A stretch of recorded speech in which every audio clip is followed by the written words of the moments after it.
రుణమాఫీ గత నెల రోజులుగా ఈ వ్యవహారం తెలంగాణ ప్రభుత్వాన్ని ఉక్కిరిబిక్కిరి చేస్తోంది. డిసెంబర్ 9న ఒకేసారి 2 లక్షల రైతుల రుణాలను మాఫీ చేస్తామని అధికారంలోకి రావడం కోసం కాంగ్రెస్ పార్టీ ఇచ్చిన ఎన్నికల హామీ ఇది. ఇక రేవంత్ ఒక అడుగు ముందుకేసి కేసీఆర్ 1,00,000 మాత్రమే రుణమాఫీ అన్నారు. మాఫీ అయిన వాళ్లు 1 కాదు 2 లక్షలు రుణం తెచ్చుకోండి అంటూ పిలుపునిచ్చారు. ఎన్నికల్లో అధికారం దక్కించుకున్న తర్వాత సహజంగానే కాంగ్రెస్ ప్రభుత్వం మీద ఈ విషయంలో ఒత్తిడి పెరిగింది. బీఆర్ఎస్ నుండి కూడా దీనిపై విమర్శలు మొదలయ్యాయి. ఈలోపు పార్లమెంట్ ఎన్నికలు రావడంతో ఎన్నికల ప్రచారంలో రేవంత్ రెడ్డి ఆగస్టు 15న 2 లక్షల వరకు రుణమాఫీ చేస్తానని తెలంగాణలోని అన్ని దేవుళ్ల మీద ఒట్టేసి చెప్పారు. ఎన్నికల తర్వాత మరింత ఒత్తిడి పెరిగింది.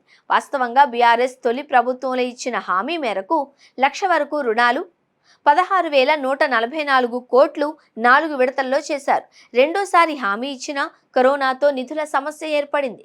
1,00,000 వరకు రుణాలు 19,440 కోట్లకు గాను 13,005.1 కోట్లు చెల్లించారు. రుణమాఫీ ఒకేసారి చేయడం అసాధ్యం కావడంతో పాటు మిగిలిన పథకాల అమలుకు సమస్యలు వస్తాయని బీఆర్ఎస్ హయాంలో విడతల వారీగా చేశారు.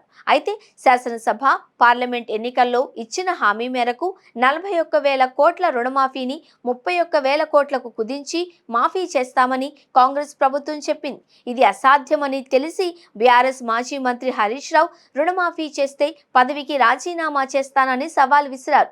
హరీష్ రావు సవాల్ను అంచనా వేయడంలో సీఎం రేవంత్ గురి తప్పారు. రైతు భరోసా కింద 15,000 కోట్లను పక్కన పెట్టినా రుణమాఫీ సాధ్యం కాలేదు. 3 విడతల్లో 17,869 కోట్లు రుణమాఫీ చేసి రుణమాఫీ పూర్తయిందని సీఎం హోదాలో రేవంత్ ప్రకటించడంతో రైతుల్లో గందరగోళం చెలరేగింది. రాష్ట్ర వ్యాప్తంగా రైతులు రోడ్డెక్కి శవయాత్రలకు దిగడంతో ప్రభుత్వంలో గందరగోళం రేగింది. దీంతో మరో 12,000 కోట్లు రుణమాఫీ చేస్తామని సాంకేతిక కారణాలు, రైతులను గుర్తించడంలో పొరపాట్ల మూలంగా సమస్య ఏర్పడింది అని మంత్రులు మీడియా సమావేశాలు పెట్టి సర్ది చెప్పాల్సిన పరిస్థితి ఏర్పడింది. ఇప్పుడు 17,000 కోట్ల రుణమాఫీ చేసినా అందరూ రైతులకు కాకపోవడం, రుణమాఫీ కాని రైతులు ఎక్కువగా ఉండడంతో రుణమాఫీ విషయంలో విమర్శలతో పాటు రైతు భరోసా ఇవ్వకుండా నిధులు మళ్లించారని అపవాదు మీద పడింది. రుణమాఫీ విషయంలో ఎలాంటి కసరత్తు చేయకుండా సవాళ్లు విసిరారని ఒక వాదనతో పాటు వ్యూహాత్మకంగా హరీష్ రావు విసిరిన వలలో రేవంత్ చిక్కారని మరో వాదన వినిపిస్తోంది. మొత్తానికి కాంగ్రెస్ రుణమాఫీ విషయంలో జాగ్రత్తగా వ్యవహరించి ఉండాల్సిందనే చర్చ నడుస్తోంది.